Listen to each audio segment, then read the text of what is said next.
I'd like to thank you for allowing us into your homes for this sixth edition of Season 3 of Esoteric Science Roundtable. And today we're going to be discussing the sacred secret, the Aminita Muscaria mushroom, and its relation to the Holy Grail mythos that many may be familiar with.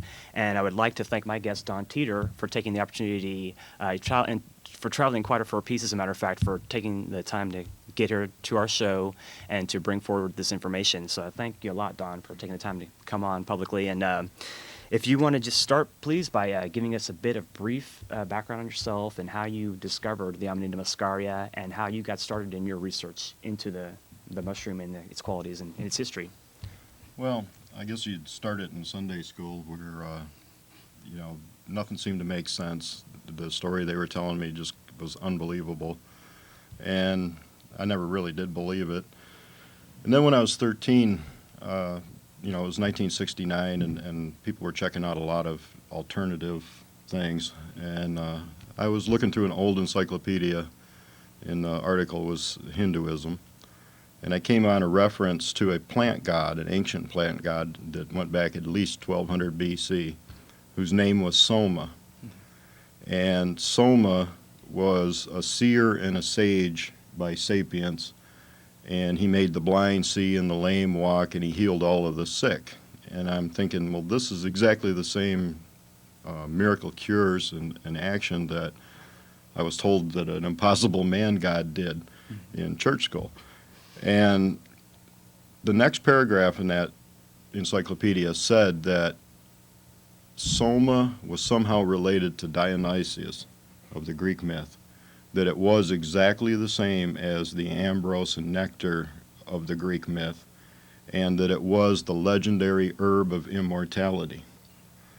And I read that passage several times, and the things that kept coming to my mind was, one, in 1200 BC or so, it was already personified. They were calling this plant a he. Right. And the correlation with the miracle cures just didn't seem, it was much more likely that a plant was causing the blind to see or the lame to walk than some impossible man god. And that's pretty much where I started my research. It took a long, long time to kind of like wean myself from the man in the story and understand the story as just being a way of passing down knowledge. This mushroom has had a profound impact on Western religion, from basically India and even into China, all the way to Ireland and Scandinavia and Spain. The mushroom is widely distributed. It grows wherever pine and spruce, maple and fir trees grow. It likes birch. There's at least a dozen trees that it grows with in a symbiotic relationship. The mushroom is essential for the life of the tree, and the tree is essential for the mushroom to fruit. When I first discovered Soma, nobody knew what Soma was. There were at least 200 plants proposed as candidates for Soma. In 1969, unbeknownst to me at the time, a man named R. Gordon Wasson proposed Amanita muscaria as the plant that was the legendary Soma. I discovered it about 1973, his book. And ever since then, Amanita muscaria has been the only plant that really makes sense as the legendary Soma. And you were pretty young at that point, obviously. You were probably about 16 then at the time when you read that guy's book. Is that right? Yeah, when I read the Soma, Divine Mushroom of Immortality. So you got on this learning excursion pretty early on, all things considered. Right, but it was real confusing to begin with because there was so many candidates for Soma. I mean, Right. Soma was everything from rhubarb to hemp to Right. opium to beer. True. And none of those actually fit the description. Right, they gave it the full metaphysical and mystical and supernatural Right. properties that had been attributed to it. I understand that. And so, from your own research, you're not coming at this from a supernatural or, something along those lines. You're trying to approach this from a purely scientific and a research perspective, is my understanding. Right, if something is real, then it can be understood. And the thing that religion has done or complicated the issue is they brought in the spirituality aspect of it and have forgotten about the real part of it. Right. Absolutely. And yet the real part of it is the part all of the ancient legends stress as being the most important part. In other words, the Soma is more important than the Soma ceremony. You know, this plant is the most precious thing in the ancient legends. It's the most precious thing in creation. It's the most precious thing they know of. And there's a lot of good reasons why it was so precious. Okay, well, let's get into a bit about some of the legends of the Holy Grail and how this legend of the Holy Grail and some of the attributes given to the Grail, have you been able to tie them over to your research, if you may? Well, the Grail in itself is a paradox. You have a vessel that, even when it's empty, is full of wisdom, Mm-hmm. that it's a never-ending supply of knowledge and healing and inspiration and poetry. Mm-hmm. And these are similar attributes to Aminita Muscaria in the legends, where you can definitely say, yes, they're talking about the mushroom, or yes, they're definitely talking about the magic pot that the mushroom makes. Mm-hmm. The two are related. I should point out that the discovery of the resurrectability of Aminita muscaria, the fact that the plant really is an immortal plant in the true literal sense of the word, has completely blown open the knowledge that's in these ancient myths. And that, I guess, is something to kind of touch upon as well, that once you prepare a Grail, like we have right here in front of us, it does regenerate itself every 3 days. It revives or is born again every 3 days, just in the same sense of many of the religious myths that we find of being born again on the third day, and that this follows along the lines, but this is something substantive. This is something that can be proven over and over again and shown again in a scientific manner, Right. that it meets those requirements. Let's see here as well, some of the other things we could discuss. And again, some of the other terms that some might be familiar with, ambrosia, nectar, homa, again, soma we mentioned, maga, the great gift. Some of these terms you've been able to, again, tie from other records as being the Holy Grail, as being this mushroom. Well, it all comes back to this legendary herb of immortality. Nectar, you know, the Greek gods drank nectar. Mm-hmm. And this is what kept them alive and immortal. Mm-hmm. Well, nectar means death overcomer. Mm-hmm. Ambrosia, is not mortal, or in an older meaning, not death. Mm-hmm. They're all saying this plant is immortal. Mm-hmm. And this has been the kind of the stumbling block to understanding the ancient myths. Unless you really know that this plant truly is immortal, that the ancients were describing a very real phenomena, then these legends don't make sense. Right, true. And the thing you have to understand about ancient legends, stories, religious myth, anything like that, is that the ancients would take a story and put knowledge into that story. Mm-hmm. And in remembering the story, they could remember the knowledge, because they didn't have writing. And even when they did have writing, they didn't trust it. Mm-hmm. So the important stuff was always put in a story. Mm-hmm. Passed along orally in an oral tradition. Right. And the story has to be memorable. Mm-hmm. True. But one of the first things that storytellers did was start personifying this mushroom. It became a he, Mm-hmm. a warrior, a prince, a medicine, A healer. yeah, a shaman. Mm-hmm. And this mushroom has been a lot of gods. You know, the name Soma is actually the name of a god, but Soma means the pressed one in Sanskrit. Actually, let's touch upon as well from the Rig Veda, from one of the oldest one of the oldest religious writings available to us, to humanity. Soma is given a lot of attention, and also Soma, the attributes given and describing the Rig Veda, seem to lend that it is indeed the mushroom. Could you touch upon that a bit? Well, Soma is the pressed one, and it was used in the Soma ceremony. And basically they would kill a cow, peel its hide, put it on a pile of cut grass, sit down on it, take some of the dried Soma, sprinkle it with water, let it rehydrate. Mm-hmm. Then they would press the juice out, and it would go into a terracotta or wooden pot. Mm-hmm. Then they would add milk or barley, or sometimes both, to this pot. Mm-hmm. And out of that, they would dip out individual cups of this, what's now Soma, and they would drink it.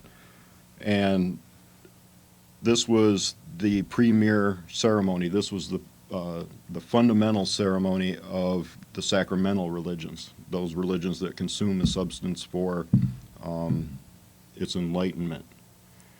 And this ceremony is extremely ancient. Even by the time it's written down in the Indian version, it's still a variant of the original ceremony. The ceremony was probably very, very old. Again, there is a significant portion of the Rig Veda that's specifically covering the Soma. There's a little over 1,000 numbered hymns in the Rig Veda, and approximately 1/10 of them deal exclusively with Soma. But when you read the others, and you also when you understand that Soma can be also many gods, then actually the whole book is dealing with Soma. But in manifesting different facets of its action, it has different in its god healing names. capacity, or in its one of its other attributes. Gotcha. And for more information, if folks are interested, there are a couple of ISBN numbers that would give folks a bit more information about some of the things that we're not going to be able to fully get into on the show today. Unfortunately, we're forced to go with the hour time slot that we have, and so there's a lot more that can be gleaned about this subject if one were to delve a bit further and perhaps have an opportunity to look into some of the other things that have been published along those lines, and this would be a good start to consider. Okay, let's see. I would like to also, we'll have a graphic here momentarily that will accommodate what we're discussing, but I want to go ahead and get into the Beaker people, and we'll touch more upon the graphic in a second, but discuss the Beaker people that you've been able to find out about and some qualities about that culture. Well, the Beaker culture, which is also called the corded ware culture, is a culture, a prehistoric culture of Europe, and it's like the first pan-European culture. It stretches from east of Moscow.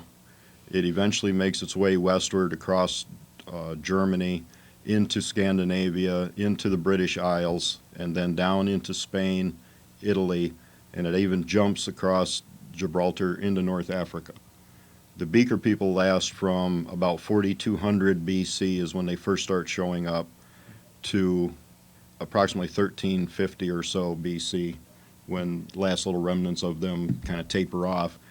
And there's really not much difference in the burial practices or anything. It's just that the Beakers now get handles, and they're not buried in the guy's hands, but they're still buried in the tomb with them or in the burial plot with them. Okay. The Beaker people are probably the ancestors of the Celts and the Germans, and probably several other tribes that are now non-existent. They were extremely ancient, and they were very widespread, and they lasted a long, long time. And all of the Beaker burials have one common element, and that is the man is buried holding a pot. Okay, and then we'll have a graphic later that's going to be a picture that represents that and will really hammer the point home. But that is what really gleaned my attention in particular and really solidified this for me, that what you're saying has a lot of momentum and has a lot of validity, is that you find these cultures around the world where these people buried are curled up in a little, like a fetal position, and they're having this little corded cup right there beside them in the burial plot. And for so many cultures around the world to have this in common, there cannot be just a mere coincidence to that. We find throughout a wide, vast area of the ancient world that many individuals were buried from very widely varying cultures with one commonality, curled up with a little beaker cup. And that lends a lot of credence to the fact that they considered it quite sacred, it was tremendously important to them, and it was very widespread through the ancient world. And as were these myths that we find about being resurrected on the third day and things of that nature, that we find that are the same when we study comparative religion. And here's the graphic. Let's go to that, please. And that really hammers home the point. You see he's holding there in his hands the corded beaker, and that he's buried with it, and that demonstrates how important it was. And we find this time and time again. Right. They've dug up thousands of beaker burials, and there's probably thousands that are still in the ground. Absolutely. Yeah.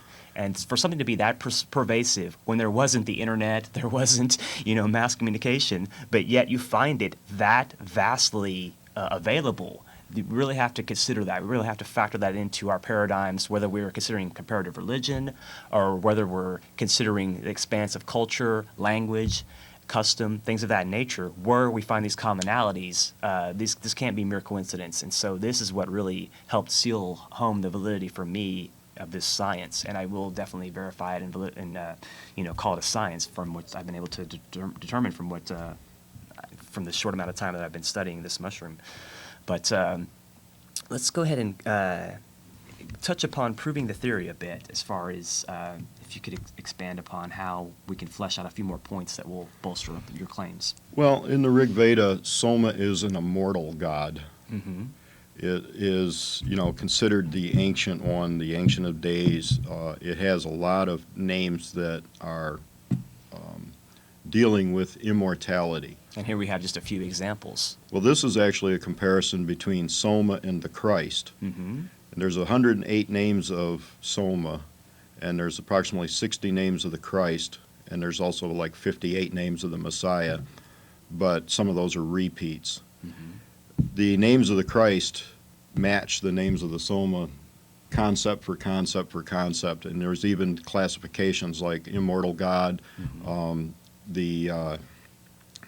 An animal name like eagle, horse, bull, or sheep in the case of the Christians, plant names, the true vine. There's a concept in Christianity of the bread of life, the living bread, the Mm-hmm. fruit of the tree of life. Mm-hmm. These are all matches with this much older tradition that's in the Rig Veda. And it's the impossible part of the Christian story that's really the most important part. True. It's Yes. the virgin That's where birth. faith comes into play. Right. Key component of any belief system. But the virgin birth applies to a mushroom because the ancients didn't know how they showed up. They dug them up. There was no roots. They looked at them. There was no seeds. They had no conception as to how a mushroom got here. Mm-hmm. All they knew is that it thundered, which to them was the Sky Father, Right. and the Earth Mother produced this fruit. Mm-hmm. And they had no conception as to how it did it. Now, if you gather Aminita and you dry it out and you place it in water, it turns water to wine. The wine, if you drink it and you're sick, there's antibiotic properties in this mushroom, and it will make you better. Mm-hmm. If you consume more of it, then you may actually pierce the gap that's in the screen of time, Mm-hmm. and you'll be shown the future or told the future, because it also causes auditory hallucinations and along with visions. Well, let's keep one thing firmly in mind as well. This is perfectly legal. There's nothing illegal or under the table about this sort of thing. This is something that you can acquire perfectly legally. Yes, and, it's available through mail order. It's available in some herb stores. It's available to anybody who goes in the woods in the right time. Right. Let's go to this background, if we may, and touch on this information, which is quite important. You're going to be doing in the near future a seminar. Yeah, this will be the 11th at the Gardens of the Ancients at 7 p.m. We'll be doing another lecture. Okay. And we'll And get if into anyone more has detail. wants any information about, some points about this, I would ask you to consider calling this phone number, going to this website, and doing what you may to educate yourself a bit more about this. And what was the time again? If you could please tell us the time It's again. December 11th, December which 11th. is a Thursday, Thursday. 7 p.m. Okay. 7. And if you have any questions, you want details, Right. Directions, things of that nature. directions, yeah, give us a call or check the website. Okay. Seating is kind of limited, so it's probably a good idea to call and make sure. Okay.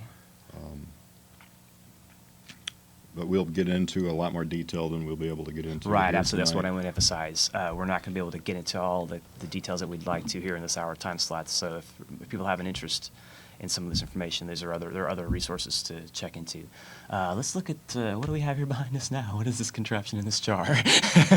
Okay, well, this is actually one of the experiments that convinced me that Amanita muscaria was Soma. Okay. Because it is an immortal plant. This is Amanita muscaria that has been dried and then soaked in water. Mhm. I drank the water. Mhm. 3 days later, it looks like this. Okay. Now, this mold always came back on the Amanitas. Okay. And I kept wondering, what's this mold? Is this the plant coming back to life, or is this just some type of mold taken over on it. Right, good point. But after watching it for, several times, probably a dozen times do this, it always was the same type of mold. Okay. And then one day I went out for a walk in the woods to gather some specimens, and I hadn't been out there in a couple of weeks, and I found like a half a dozen large specimens that had healed over sideways, the tops had turned black, and each one of them had this ball of fuzz growing around it. And everywhere this fuzz touched the ground, it had eaten the needles. It almost looked like a little bird nest scooped out under it where it had eaten its way back into the soil. Okay. So I got down on my hands and knees with my little hand lens, and I'm looking at this, and I looked at it for probably a good half an hour. And I just kept examining it, and I realized that this fuzz that was erupting from the mushroom is the real plant. See, a mushroom is just a fruit. Okay. It's kind of like the apple compared to the apple tree. Okay. The apple is not the tree. Right. Well, the mushroom comes from a plant that looks like mold that's growing through the soil. And you never get the mushroom back when you resurrect it. But what it does is it reverts to this primitive form and continues to live. And when it goes into this primitive form, it is truly immortal. The tiniest piece of it can become a huge plant. It can live for centuries. Really?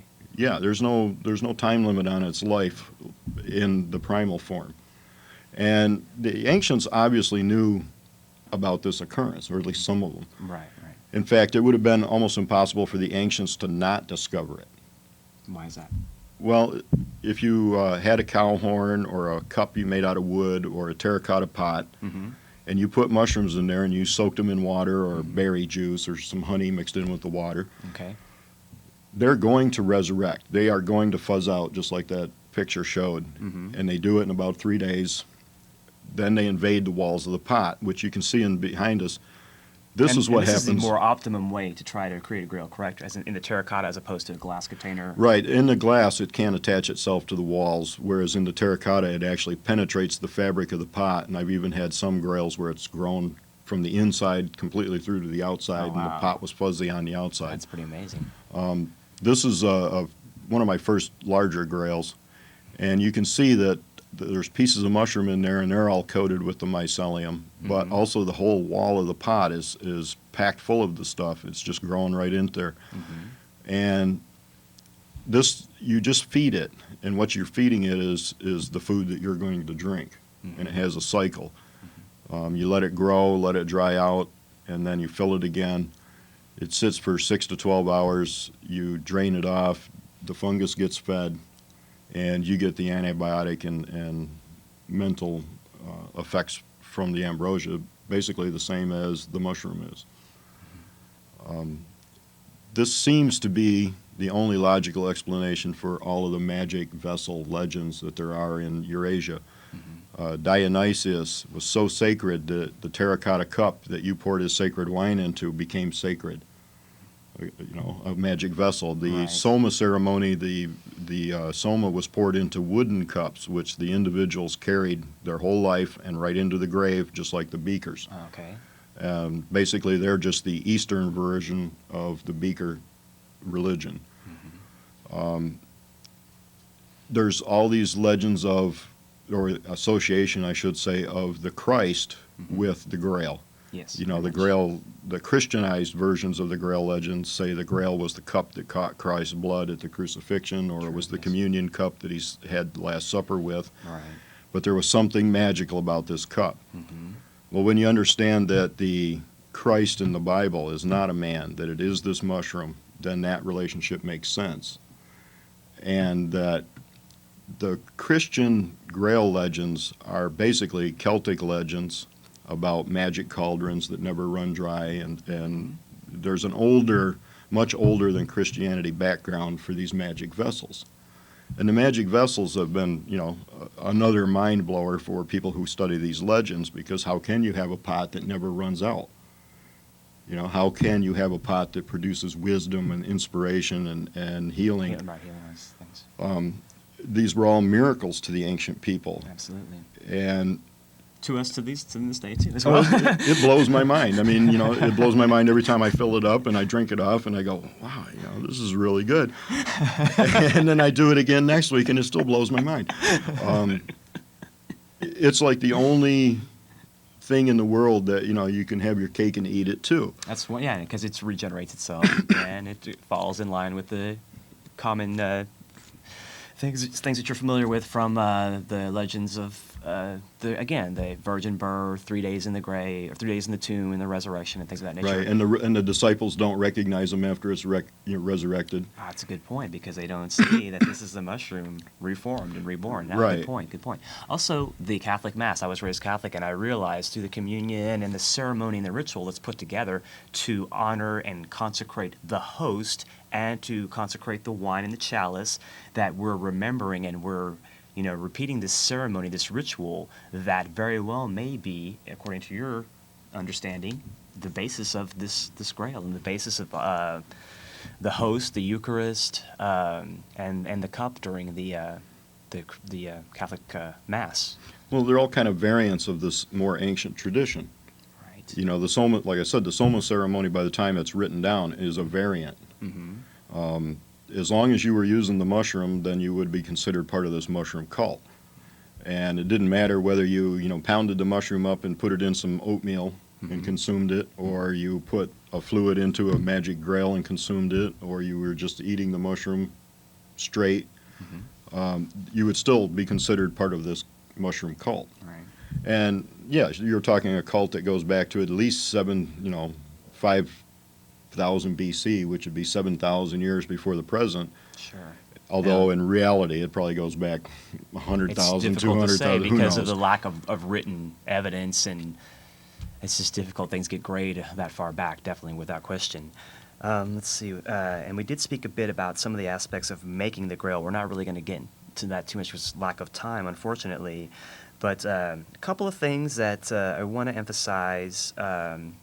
Some of the you do have to feed the fungus, as we described, in order to keep it the sustainability of it. And there are certain foods that you felt and that have discovered that seem to be better to keeping it, to maintaining it. If you can get into that a little bit, please. Yeah, like most plants or pets, the better fed it is, the healthier it is. Right. So you should vary the foods that you feed any particular That's Grail. a good point to emphasize, that it doesn't like the same thing all the time, just like we are. It will resurrect on grape juice, no problem. And one thing, pasteurized. You did emphasize that it should be pasteurized grape juice. Well, either you you buy pasteurized, which is done in a factory, or you should heat the water that you are using for the grape juice. Like if you were to use frozen grape juice, the water that you put it into should be hot, boiling or had been boiled.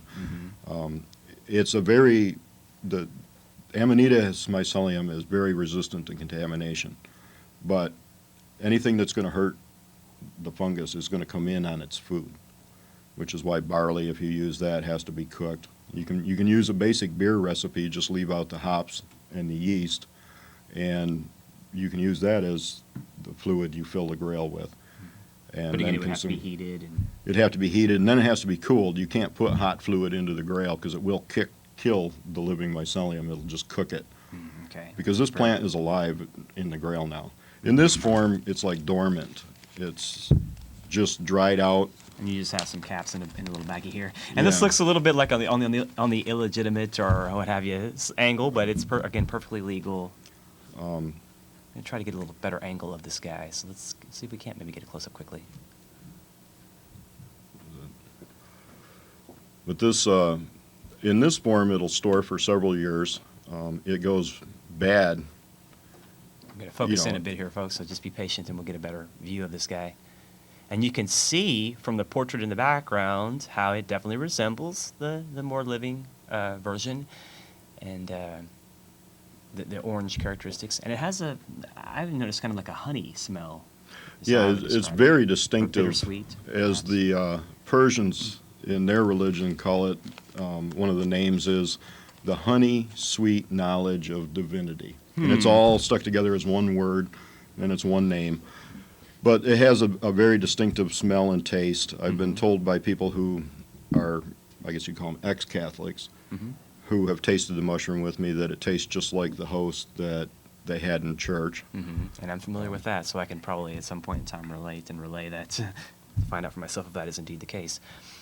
Let's see here. What else we can? Also, let's go ahead and emphasize the point that if a person is preparing Grail, you do not want to consume any carbonated beverages. And please expound on that if you wouldn't mind. Well, this is this is knowledge gained at personal experience. I was doing a pretty good dose of the mushroom juice one night. I had just soaked them in water for like 12 hours and then drank it. And I was feeling pretty good. And the last thing I can remember is drinking a couple hits of Pepsi and then waking up about 150, 200 yards from where I'd started, beat to a pulp. I had stones sticking out of my head, and out of my elbows, and out of my knees. And what I remember of the trip was it was a very black experience, and I couldn't walk, and I kept falling down, and I don't even know why I was moving. So there can be some ill effects if you don't follow the Right. proper procedure in that respect. Now, and beer would be another aspect too of a carbonated drink. Right, Anything with champagne, any bubbly, carbonation. anything that's got bubbles in it, you don't want to Right. drink. Yeah. Now, the mushroom when it's fresh is toxic. If you look at any mushroom handbook or whatever, it's going to say poisonous. Mm-hmm. When it's fresh, it does cause coma-like sleep, excess salivation, stomach problems, nausea, vomiting, cramps. Mm-hmm. When it's dried, it completely changes the chemistry of the plant. Mm-hmm. And what happens as it dries is a chemical called ibotenic acid loses a carbon dioxide molecule and a water molecule and becomes a chemical called muscimol. Mm-hmm. Now, carbonated water is carbon dioxide dissolved in water. So when you mix carbonation with muscimol, it goes right back to being ibotenic acid, and you have the same effects as if you'd eaten the fresh mushroom. Okay. And that's not to advise necessarily. yeah, and it can come on very quickly.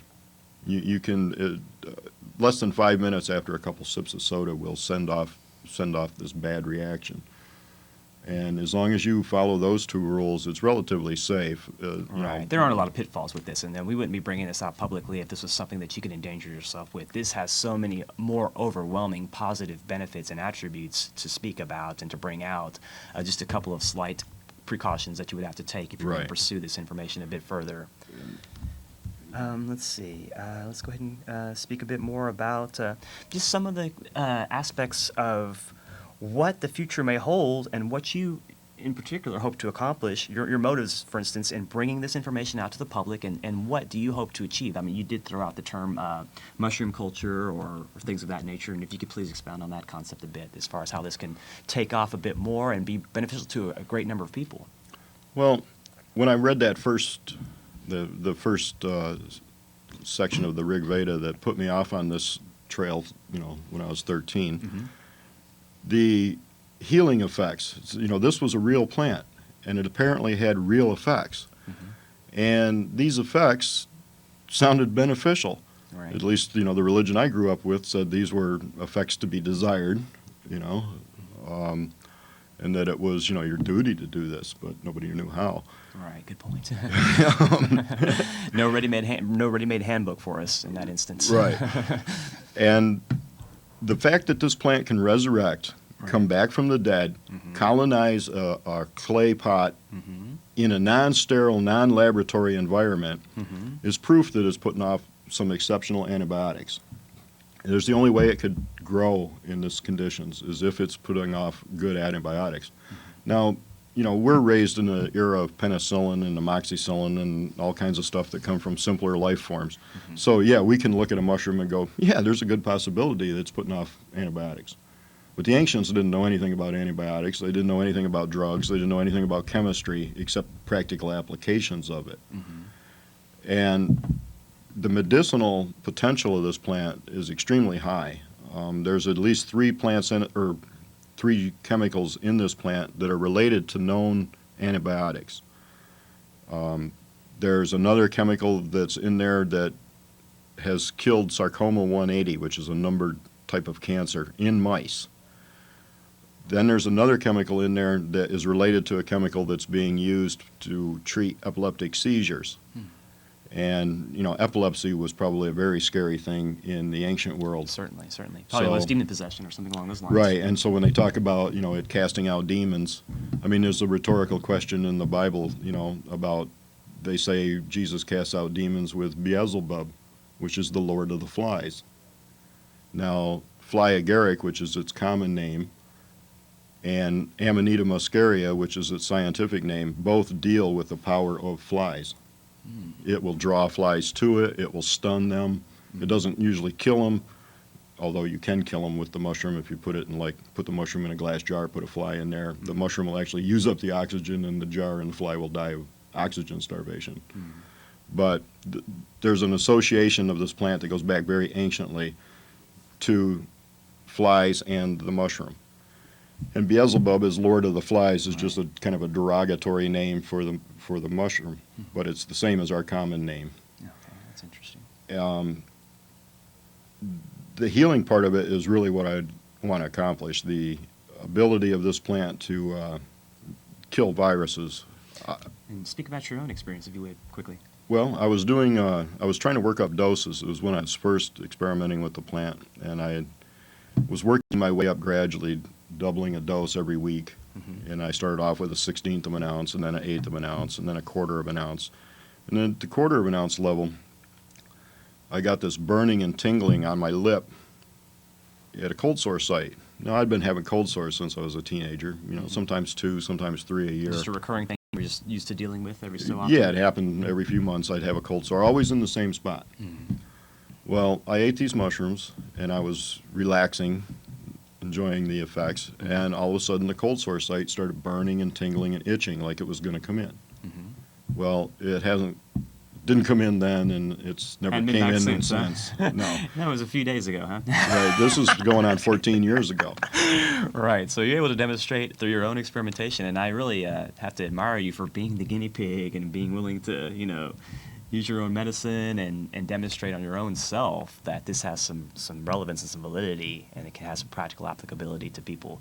And so, again, let's get into the concept again. Let's fill that out a bit, flesh out a bit more about perhaps a point in time when more people can rediscover this aspect of the Grail through the Amanita muscaria, and how it can be more common, more widespread, more understood, and we can have a healing cult or culture derived from this understanding, and then we can demystify some of the things about it, and bring it into a larger understanding, larger awareness, because it does have apparently considerable benefits to mankind, healing, the relaxation, the expansion of consciousness that some might want to consider as well, that can be achieved through this. And that being the case, it seems like a worthwhile substance to bring out publicly and to ask folks to consider, because it could be something that could really perhaps revolutionize different aspects of culture. Now, you subtitled your book, The Sacred Secret, The Return of the Christ. And if this could return to its fuller, understanding, and it could, regain some of that ground it once had, then perhaps that Christ consciousness mentality could be revived through something shared like this. Well, yeah, the New Testament, especially the letters in the New Testament, are very hard to understand. In fact, they're almost gibberish. And it isn't until you consume the mushroom that you can even understand what they're talking about. No, I mean, imagine there's a bunch of hippies out in Haight-Ashbury. Okay, that's not hard to do. And they have a bunch of writing that they're doing amongst themselves about the effects of, say, LSD. Okay, sure. Okay, then there's war, destruction, pestilence, da-da-dee, da-da-da. All of this goes away, except there's some writings from these hippies in Haight-Ashbury. Okay. And everybody who reads these writings goes, man, this is gibberish. I don't really understand it. Because all we know is war, pestilence, famine. We don't have a point of reference for this. This seems We don't know fanciful. what LSD is. Okay, LSD went away. okay. Then, 2,000 years goes by and LSD is rediscovered again. Then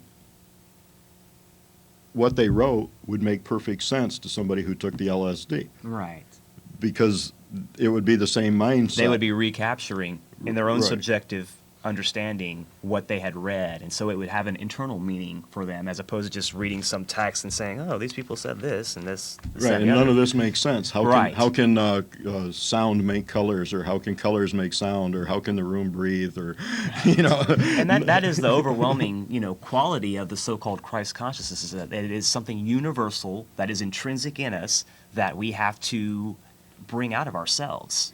Right, and the New Testament has a lot of references to, like, nobody gets to the Father except through me. Right. And when you understand that's a statement by the mushroom or for the mushroom. Sure, on its behalf. The idea of having a spiritual rebirth, and nobody gets to the kingdom of heaven unless there is this spiritual rebirth. These sayings don't make any sense unless you understand the sacrament that triggered these things. Sure. And, once I consumed the sacrament, I had a completely different understanding of the New Testament than I did before I did that. And I understood what they were talking about. Yes, not only can't you enter the kingdom of heaven without being reborn, you can't even understand it.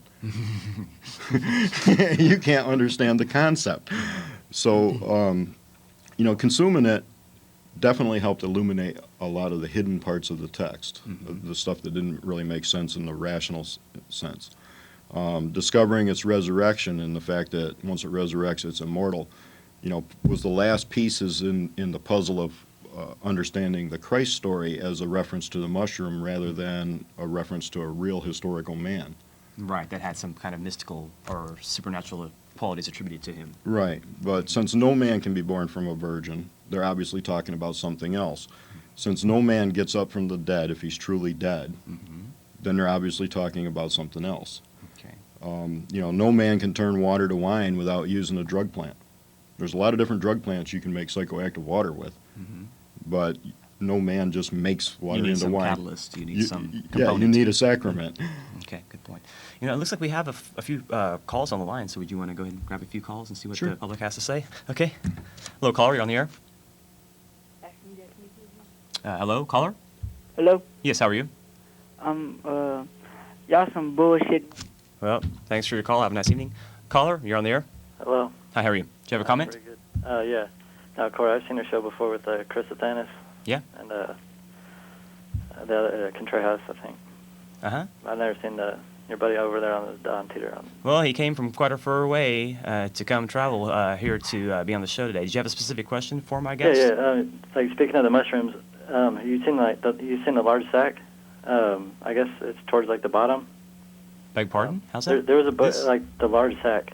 Are you talking about what I'm touching here? Or? No, the mushroom behind y'all. Oh yes. What Yeah, about it? the bottom of it. Yeah, the large sack. Have you seen it? Yeah. Yeah. I'm not sure what you're talking about, caller. I'm going to let you go. Hello, caller. You're on the air. Hey, Corey. Hey, how are you? How are you doing tonight? Good. Listen, I won't speak of my usual topic. You know who this is, right? I do, as a matter of fact. Please continue. Okay, thanks. If you'll allow me to speak tonight. I'm kind of misunderstanding some certain aspects. It's my understanding that the Aminita muscaria is completely illegal. You're talking about psilocybin mushrooms, correct? No, I'm glad you brought that up. Okay. You're good for some stuff after all, neighbor. No, I'm just kidding. I'm kidding. Oh. No, it's different. It's completely different. Please let him know about that. If you Yeah, don't mind. the chemistry of Amanita muscaria, there's nothing illegal about it. Muscimol is not scheduled on either the federal or the UN drug scheduling, and it contains no psilocybin. Oh, okay. So if you're looking for a psilocybin, So we're talking apples and oranges almost. you're There are not going to get it out mushrooms. of this mushroom. Well, maybe they're not the mushrooms that I've experienced, but Likely not. I'm not speaking from inexperience at all, but when I say this, but I wouldn't advocate the use of any type of mind-altering substance such as a mushroom because actually I've seen people go completely insane. On whatever you call this, psilocybin aspect, and So these mushrooms you're speaking of are not those type at all. Is that what you're saying? No, there's no Completely no different. similarity They're other both than the mushrooms, funguses. but that's where it ends. Yeah. We're talking apples and oranges. And my brother also has done some experimentation with the former, and he's advised me against it as well. So. Well, yeah, I thank God that I stopped using mind-altering substances around 10 years ago because certain substances such as that will actually cause a lot of problems in your life, a lot of depression. And see, that's where this completely differs, and this has the healing capacity. This has the. Well, I was hearing you speak of positive benefits, but I was sitting here thinking that just, wow. I mean, the negative aspects from where I'm coming from seem to outweigh those by far. You're tying all that into a whole other substance entirely. Okay. One other comment. real quick. It's actually about your buddy Jeff, and I've been watching his show for a while. Okay, and make it brief, please. What's that? Make it brief, please. We want to stay on topic if as much as we can, but go ahead. Oh, well, that's okay. It kind of it tied into with his Jesus shows. And he I'm going to do more in the next couple of weeks, and so maybe if you want to just... Well, yeah, I'll talk to you about it then. Sounds good. Okay, Thanks great. a lot. Have a good evening. Take care. Yeah. Okay. Hello, caller, you on the air? Hello. Hey, how are you? I'm good. I just heard you guys making references to plants. We are indeed a particular mushroom. The one that's behind us in the portrait there is the Aminita muscarius mushroom. Muscaria, excuse me. I'd like to say that mushrooms are actually not plants. Yeah. My mistake. I'm not the expert here. My guest Oh, well, is. I heard your guest referring to them as plants as well. Well, in the ethnobotanical reference sense, they are plants because they're picked. Well, they But don't in the conduct genetic sense. photosynthesis or, you know what I'm saying? Yeah, They're not I know plants. exactly what you're saying, but in the ethnobotanical sense of people using them, they are considered herbs. The same as Do a you have any green other plant. comments along those lines? Oh, no, I just wanted to, Clarify. let everybody know that they are not plants. I appreciate that. They're Right. fungi. Okay, In thank you very fact, much. new research, in the last 20 years with DNA testing has proved that funguses are their own type of life form. They are not really related to the plants or the animals. And see, I would Yeah. think that would also help lend to the uniqueness of this particular substance and its properties as we're describing. Okay. Hello, caller, you're on the air. You stupid motherfucker. Golly, we've gotten some really good ones. Brother, you need to try this mushroom, my friend. It will expand your vocabulary a bit. Hello, caller, you're on the air. Hey, what's up? Hey, how are you? I'm pretty good. Do you have a comment? Yeah. Hey, hi. Okay, we're going to try to get some serious calls in if at all possible. I mean, we like you fun-loving guys out there that are just chilling on the couch at the house. Nothing better to do. We appreciate your time. But we're trying to, conduct this in a bit more serious manner. This is, we talk about mushrooms, you think, it's all fun and games, but that's not the case. We're really trying to present this as something that can really alter, yes, your perception, but alter culture and our understanding about some basic truths that can allow for some cooperation, and that's the key here. We're trying to bring awareness so that we can have fulfillment of cooperation, understanding, some mutual points that we can agree upon, and that's the key here. Hello, caller, you're on the air. Hello, Yeah. caller? Oh, am I on? Yes, you are. Oh, okay. Well, I guess it was like a year ago or something. Mm-hmm. Someone gave me these mushrooms, but they weren't like the regular shrooms that, everybody eats to get high or whatever. Okay.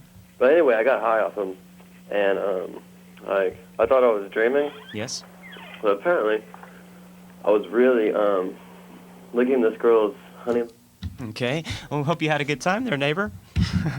Hey, how are you? Corey? Yes? Hey, it's me again. Okay, go ahead. I remembered what one comment I wanted to make to Sure. you. Go ahead. It seemed like you were kind of in agreement with what your guest was saying about equating the mushroom to Jesus. When no, I had that's not quite true. Okay, And because I had mentioned you say before that you did believe indeed that Jesus was a real man. Yeah, you know what, and I'm glad you brought that up as well, because I talked extensively with my guest before he came on that we have some fundamental differences in our philosophy as far as that goes. Oh, okay. Well, great. I didn't know that. And I'll be able to use the following 2 weeks to expound upon my beliefs and what I think and put it in the context of the value of what this is. We don't agree 100%, and there's no reason for us to. We're trying to bring awareness and bring out the positive healing benefits and what this can bring to many people, irrespective of your creed, your culture, your religious beliefs. It extends outside of that, and so we don't want to just hone in on things that are going to trivialize this. This is much broader than that, but my specific belief is not exactly as my guess, but... Okay, well, that's what I was trying to clear up because it seemed like... Yeah, thank you y'all for were kind bringing of that on up, the man. same page, and, like, for my own self, I just couldn't... I just can't grasp that concept Well, I at all. appreciate you bringing that up because you're also referring back to what I've said publicly previously that doesn't exactly, lend that I believe everything that my guest says, and that's fine. Well, and I'd like to make, a statement too, is that Please. it took me a good 10 years in research to realize that you didn't need the man, that it was actually a hindrance to understanding the story. And that has been where I've come from. And I guess my understanding came when I walked into a public library and I looked at the real books, the encyclopedias, the science books, the technical manuals, the dictionaries. And they took up one little tiny section of the library. and all of the rest of the library was filled with fiction. Because people would rather read a good told lie than dry knowledge.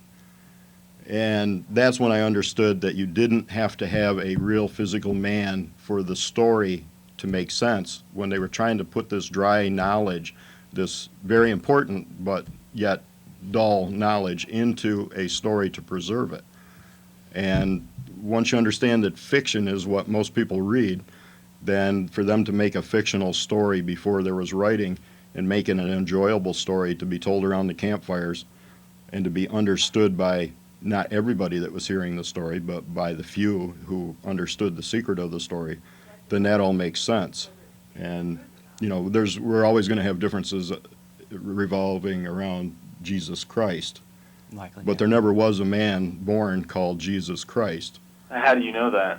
Well, because Jesus is a common name, and it's the Semitic version of Jason, which means the healer, just like Jason and the Argonauts. And Christ is a title, and it means the anointed one.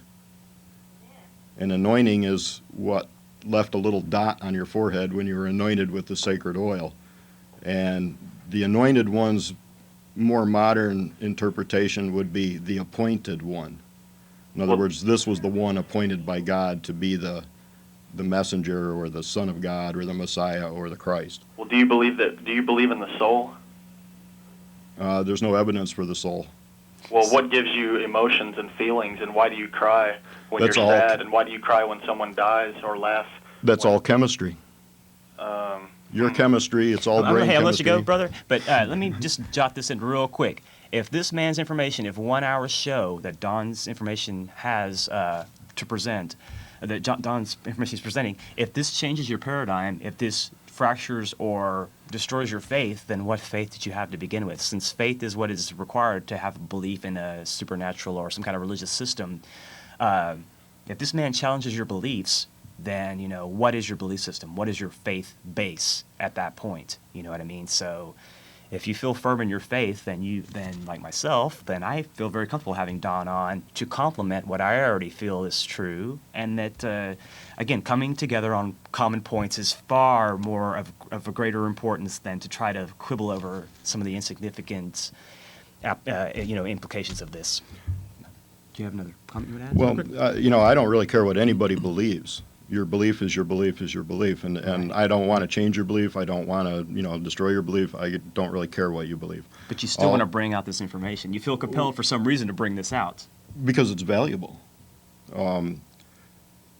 If I can look at the same story that everybody else has looked at and get a different interpretation out of it that leads to a real benefit, then it's worth understanding or trying to understand the story differently. Mm-hmm. Because we've seen what, you know, understanding the story the way it's normally interpreted has produced. Yeah, it has produced nothing but division, religious abuse, wars, death. This is what you get understanding the story the way it's traditionally understood. This is a different way of understanding exactly the same story with a different, hopefully, outcome. Okay, well, I'm glad you clarified that a bit. That's important. Okay. Caller, you on the air? Hello? I was looking for a web address. What you've got at the bottom of the screen appears to be an email address. Is there a website you can go check out? That's the email to contact me. There's a web, Ex Libris has a website for the Sacred Secret. We did have that earlier. I don't know how easy it's going to be for my producer to get back to that, quite frankly. So it's sacredsecretsworldwide.com or something like that? Yeah, that's the email address. Yeah, but you don't have like a website you can just go look and... Go ahead and email me, and I'll send you a link to the Sacred Secret website. All right. Thank you, Mr. Teeter. I want to apologize for the other viewers that are basically rude to you. Yeah, there's no problem. All right, thanks. Hey, thanks. Have a nice evening. And no need to apologize. You know, everybody, this is a public forum, and if you have something, rude or whatever to say, hey, whatever. Hello, caller, you on the air? I have a question for your guest. Please. A friend of mine mentioned a wine that he had tried from Germany years ago, and he said that there were gold flecks in it. And when he mentioned this to me, we were actually speaking of the Aminita, and he was wondering if we both were wondering if this wine actually had the Amanita in it. He said the German people also, it was common knowledge that this wine was more than just a wine. It had more oomph to it. So I wanted to ask Mr. Teeter if he had heard of this wine. And second, I wanted to ask, or perhaps Mr. Teeter could elaborate on the fictional story of Santa Claus, and if there are any relation or connections with Santa Claus and the Amanita Muscaria. And thirdly, go check out Gardens of the Ancients. It was great, and it's very informative. Thanks. Thank you very much. Well, I'm not exactly sure about the German wine. I've heard some stories similar to yours. I do know if you soak dry Amanita in just plain grape juice and let it sit for like 12 hours and then drink the grape juice, you get a very most pleasant effect. There's a definite relationship between Santa Claus, the evergreen tree, and the mushroom. Santa Claus wears the same colors as the mushroom, the red and white. There's association between reindeer, which seek out the mushroom and consume it and then get high. There's this association of the gift under the tree. And that's what I really like to leave it with. There's all these trees in the world, and the Bible calls them the trees of life. And under those trees grow the fruit of the tree of life. And understanding that legend leads us back to the Amanita Muscaria, which is the root of all of this religion. We have these beliefs today because our ancestors had these beliefs, but where did they get them? Obviously out of nature, because our ancestors lived in a state of nature.